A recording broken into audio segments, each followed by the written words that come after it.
1974 ഫെബ്രുവരി 21 നല്ല ചെമ്പൻ നിറമുള്ള ഒരു 9 വയസ്സുകാരൻ ആനക്കുട്ടിയെ തൃപ്പൂണിത്തുറ സ്വദേശിയായ പി രാധാകൃഷ്ണൻ, പുതിയട തുണ്ണി എന്നീ പാപ്പാന്മാർ ചേർന്ന് ഗുരുവായൂരിലേക്ക് കൊണ്ടുവന്നു.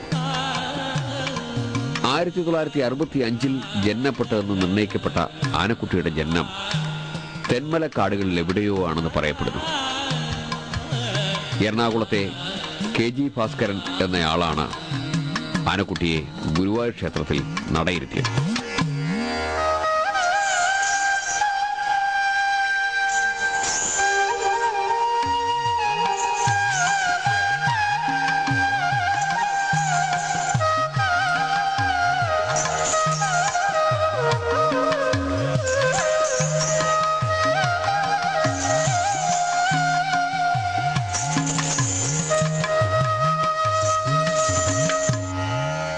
സത്യവാനെങ്കിലും അല്പം വഴക്കാളി തന്നെ സത്യനാരായണനും.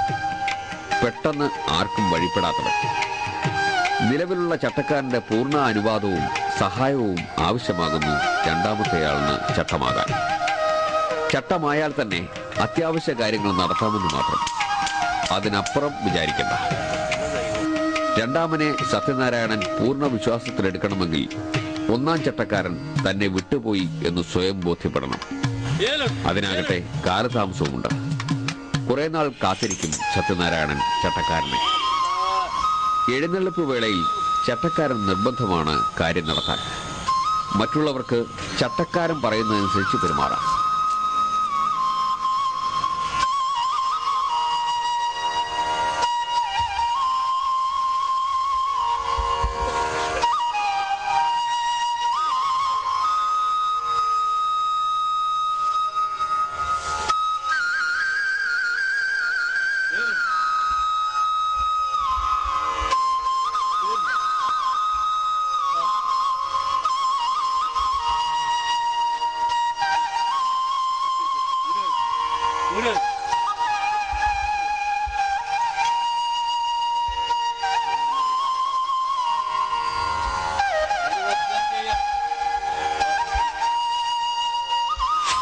ഞാനായിട്ടൊരു 15 കൊല്ലമായി ആനയുടെ മുകളിൽ.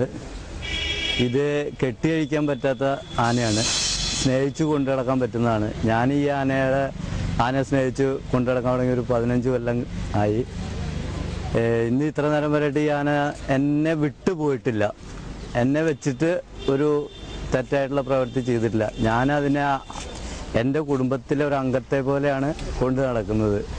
അതുകൊണ്ട് അത് എന്നെ അതിൻ്റെ കുടുംബത്തിലൊരു അംഗമായിട്ടാണ് എന്നെ അംഗീകരിച്ചിരിക്കുന്നത്. ഞാൻ എന്തു പറയുന്നോ അത് അതപ്പം ചെയ്യും. കന്നന്തിരിപ്പിൽ സൂക്ഷിക്കണം സത്യനാരായണനെ. എന്തും ചെയ്തു പോകും അവൻ. ആ കാലത്ത് സൂത്രശാലിയുമാകുന്നു സത്യനാരായണൻ. എല്ലാം രഹസ്യമാണ്. നേരിട്ട് ആക്രമിക്കുകയില്ല. തക്കം നോക്കി മതിയായ കാരണങ്ങൾ ഉണ്ടാക്കിയായിരിക്കും തെറ്റുക.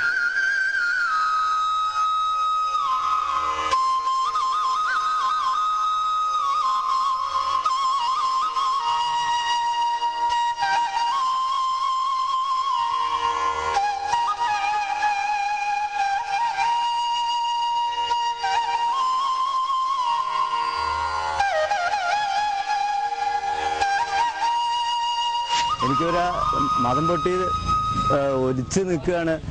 ഭയങ്കര ഉഗ്രതയായിട്ട് നിൽക്കുന്ന സമയമാണെച്ചാലും എനിക്ക് ആന ചെന്ന് പെരുമാറാം, എല്ലാ കാര്യങ്ങളും ചെയ്യാം.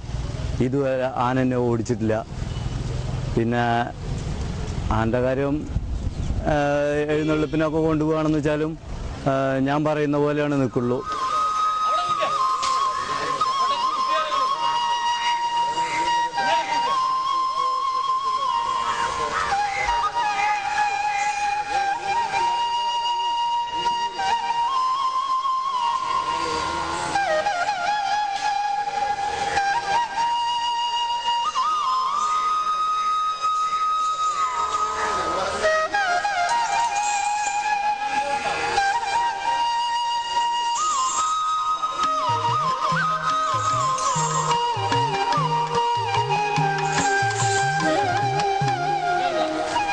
ആദ്യകാലത്ത് അകലം തീരെ കുറഞ്ഞ കൊമ്പുകളായിരുന്നു സത്യനാരായണൻ. കൂട്ടുകൊമ്പാകയാൽ തുമ്പിക്കൈ മേലോട്ട് ഉയർത്താൻ പറ്റാത്ത അവസ്ഥയുണ്ടായി. എന്നാൽ പരിചരണത്തിന്റെ മേന്മ ഒന്നുകൊണ്ട് മാത്രമായിരുന്നു ഇത് വ്യത്യാസപ്പെട്ടത്. ഇപ്പോൾ അകലവും ഉയർച്ചയും ഭംഗിയുമുള്ള കൊമ്പുകളാകുന്നു സത്യനാരായണൻ. ഇത്രയും ആരും പ്രതീക്ഷിക്കാത്തതുമാകുന്നു.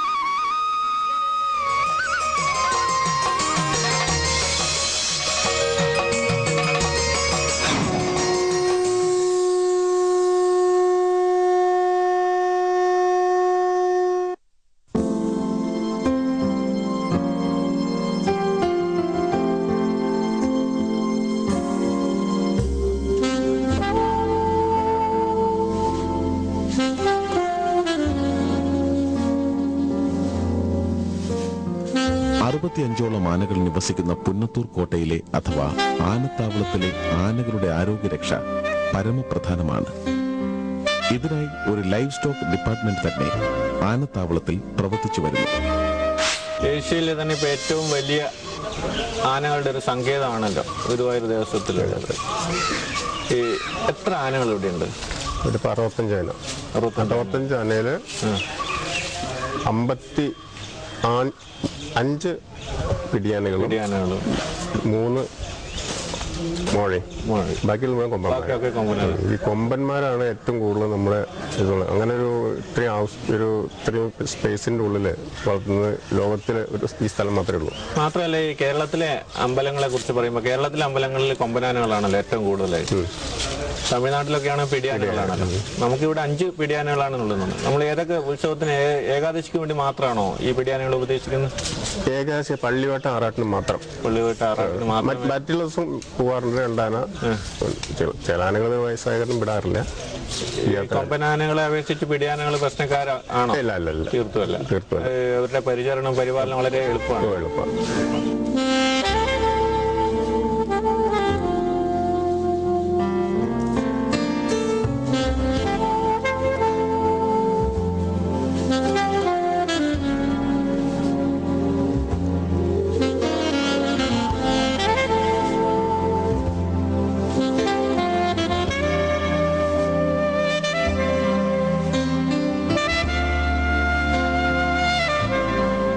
മതംപാടിലല്ലാത്ത എല്ലാ ആനകളെയും ദിനംപ്രതി വൃത്തിയായും ശുചിത്വത്തോടെയും പരിപാലിക്കുന്നുവെന്ന് ഉറപ്പുവരുത്തുന്നു.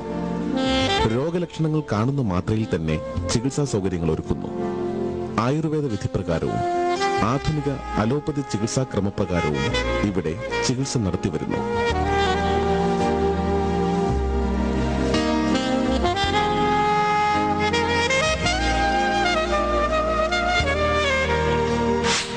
ആനക്കോട്ടയുടെ പ്രവർത്തനം എത്ര മണിക്ക് തുടങ്ങും? 8 മണിക്ക് തുടങ്ങും. 8 മണിക്ക് തുടങ്ങി കാലത്ത് പട്ട വന്ന ഓരോ ആനയിൽ അഴിച്ചു കൊടുത്ത് ഇവിടുന്ന് പട്ടടിപ്പിക്കും.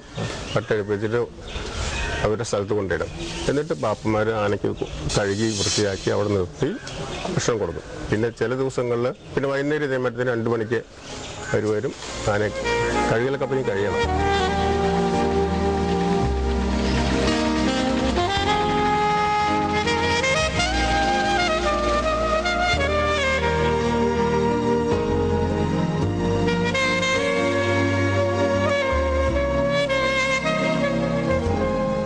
ആനത്താവളത്തിലെ ആനകൾക്ക് ഭക്ഷണം നൽകുക എന്നത് ശ്രമകരമായ ജോലിയാണ്.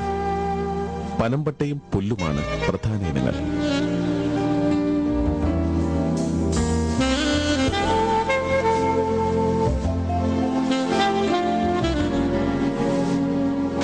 അത് പട്ട നമ്മൾ കാൽക്കുലേറ്റ് ചെയ്യുന്ന പട്ടയും പുല്ലും കൊടുക്കും. ഏതളവിലാണ്? പട്ട 5% ബോഡി വെയിറ്റ് ആണ്. ഇപ്പോൾ ശരീരത്തൂക്കം 5%. അതെ. നാരുകളടങ്ങിയ ഭക്ഷണം കൊടുക്കും. വിത്ത് നമുക്ക് ഈ ഇരണ്ടക്കെട്ടൊന്നും ഇല്ലാതിരിക്കാൻ വേണ്ടി പുല്ലും കൊടുക്കും. പുല്ല് രണ്ടും കൂടെ കാൽക്കുലേറ്റ് എത്ര കിലോ. പുല്ല് ഏത് പുല്ലാണ് കൊടുക്കുന്നത്? മറ്റേ ഗ്രീൻ ഗ്രാസ് മറ്റേ. ഇതൊക്കെ ഈ പട്ടയും പുല്ലൊക്കെ നമുക്ക് എവിടെ നിന്നാണ് വരുന്നത്? പട്ടിമൂലം കോൺട്രാക്റ്റാണ്. അവർ കേരളത്തിന്റെ പല ഭാഗത്തും കൊണ്ട്. നമ്മൾ ഈ പരിശാഹാരങ്ങളായി പുല്ല് അതുപോലെ തന്നെ പനമ്പട്ട ഒഴികെ വേറെ എന്തെങ്കിലും തീറ്റ കൊടുക്കുന്നുണ്ട്? വേറെ നമ്മൾ ചില ആനകളെ സെലക്ട് ചെയ്താണ്. ഇപ്പോൾ പത്മനാഭം അടക്കം 7 ആന സ്പെഷ്യൽ ഫീഡ് ഉണ്ട്. കാരണം പല്ല് തേഞ്ഞ കാരണം. എന്തൊക്കെയാ തീറ്റ? അതിൽ ചോറ്, പാല്, അവില് ഒക്കെ മിക്സ് ചെയ്ത് കൊടുക്കും. ഏതളവില്? 6 കിലോ അരി, 6 കിലോ അവില്, പിന്നെ പാലും 6 ലിറ്റർ.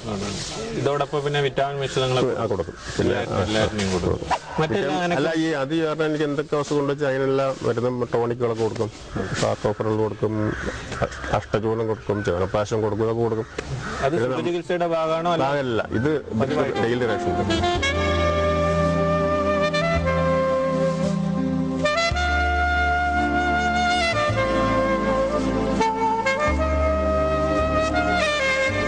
പനമ്പട്ട ചവച്ചരയ്ക്കാൻ ബുദ്ധിമുട്ട് നേരിടുന്നതുകൊണ്ടാണ് വയോധികരായ ആനകൾക്ക് വാഴപ്പിണ്ടി നൽകുന്നത്.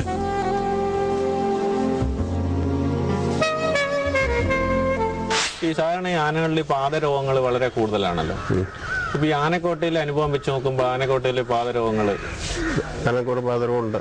എന്താണ് അതിന് ചെയ്യുന്ന ചികിത്സ? അത് നമ്മളൊരു കാസിലാനിസ് ലോഷൻ എന്ന് പറഞ്ഞാൽ ഉണ്ടാക്കും. അത് ഒരു മറ്റേ ചട്ടിയുണ്ട്. ചട്ടി എന്ന് പറഞ്ഞാൽ മറ്റേ പാറോട്ട് അതിൽ വെള്ളം നിറച്ച് ഈ കാലിൽ വെക്കി 1 മണിക്കൂർ നിർത്തും. കോൺക്രീറ്റ് കോൺക്രീറ്റ് ആവില്ല, അധികം മറ്റേ കരിങ്കൽ ഇതില്ലേ. എന്തുകൊണ്ടാണ് ഈ നമുക്ക് നമ്മുടെ കേരളത്തിലെ നാട്ടാനകളിൽ ഒരു പക്ഷേ വിദേശത്ത് യഥേഷ്ടമുണ്ട് ഈ പാദരോഗങ്ങൾ വളരെ കൂടുതലാണെങ്കിൽ നമ്മുടെ ഈ കോൺക്രീറ്റ് ഫ്ലോറിൽ നിൽക്കുന്നതുകൊണ്ടാണോ ഈ പാദരോഗങ്ങൾ കൂടുന്നത്? ഇല്ല, ഇവിടെ സംബന്ധിച്ച് കോൺക്രീറ്റ് ഫ്ലോർ അല്ല അധികം നോക്കിയിട്ടുണ്ടോ. ഇവിടെ മുഴുവൻ മണ്ണും മണലാണ്. പക്ഷെ അത് ചിലപ്പോൾ കുറെ കാലം അങ്ങനെ ആയപ്പോ ഈ യൂറിൻ മൂത്രത്തിന്റെ ചവിട്ടിയിട്ടാവും. ഇത് നിയന്ത്രിക്കാൻ വേണ്ടിയിട്ട് എന്തെങ്കിലും പരിചരണം, പാദം കഴുകുന്നതിലും ദിവസം കഴുകി വൃത്തിയാക്കുന്നുണ്ട്. ഈ അവിടുത്തെ ഇരണ്ട മുഴുവൻ മാറ്റും, യൂറിൻ മാറ്റും. പിന്നെ സ്വതവേ ഒരു ഇപ്പിടൊക്കെ ആകെ എല്ലാത്തിനും കാണുന്നില്ല. ഇപ്പൊ മഡ് ടെസ്റ്റ് ഒരു ഡോക്ടർ വന്നിട്ട് ഇവിടെ ടെസ്റ്റ് ഒക്കെ നടത്തി. അപ്പൊ ചില ബാക്ടീരിയ ഇൻഫെക്ഷൻ വരുന്നുണ്ട്. പ്രത്യേക ഇനം ബാക്ടീരിയ ക്ലബ്സില്ല എന്നൊക്കെ പറഞ്ഞിട്ട്.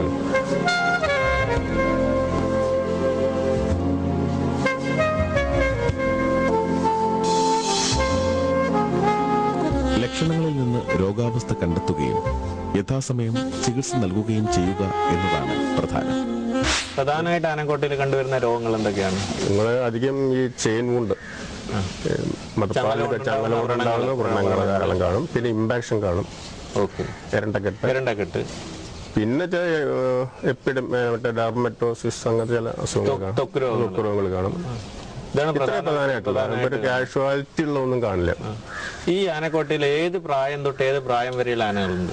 ഇവിടെ ഇപ്പൊ 13 വയസ്സ് മുതൽ 70 വയസ്സ് വരെയുള്ള ആനകളുണ്ട്. 70 വരെ. പത്മനാഭൻ തന്നെയാണ്. പത്മനാഭൻ ഇപ്പോഴേ എഴുന്നള്ളിപ്പിൽ കൊണ്ടുപോകുന്നുണ്ടോ? ഉണ്ട്, അമ്പലത്തിൽ കൊണ്ടുപോകും. പിന്നെ 20 കിലോമീറ്റർ വരെ ദൂരത്തേക്ക് കൊണ്ടുപോകാനുള്ള ഒരു പെർമിഷൻ ഉണ്ട്. അതായത് ഗുരുവായൂർ ആനക്കോട്ടയിൽ നിന്ന് 20 കിലോമീറ്റർ ചുറ്റുള്ള സ്ഥലങ്ങളിൽ കൊണ്ടുപോകുന്നുണ്ട്. ഏക്കം എത്രയാണ്? 15,000 രൂപ പ്ലസ് മറ്റുള്ള ചെലവുകൾ.